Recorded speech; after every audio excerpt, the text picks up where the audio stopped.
ಬಸವಲಿಂಗಾಯ ನಮಃ. ಆತ್ಮೀಯರಲ್ಲಿ ಭಕ್ತಿಯ ಶರಣು ಶರಣಾರ್ಥಿ.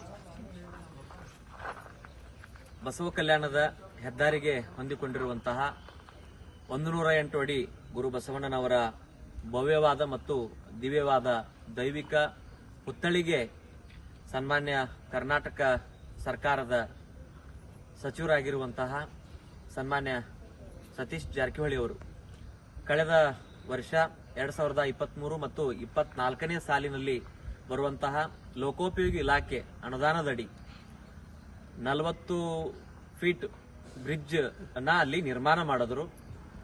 ಹಾಗೆ ಅವರು ಸಿಸಿ ರೋಡ್ ಅನ್ನ ಒಂದು 3 ಕೋಟಿ ವೆಚ್ಚದಲ್ಲಿ ನಿರ್ಮಾಣ ಮಾಡಿಕೊಟ್ರು. ಬಹಳ ಅತ್ಯಂತ ಖುಷಿ ವಿಚಾರ ಮತ್ತು ಸಂತೋಷ ತರುವಂತಹ ವಿಚಾರ.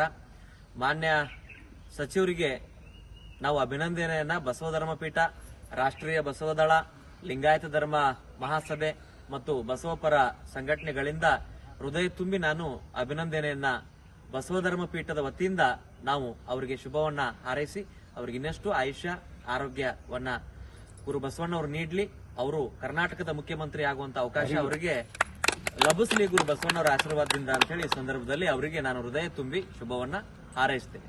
ಸತೀಶಣ್ಣ ಜಾರಕಿಹೊಳಿ ಅವರಿಗೆ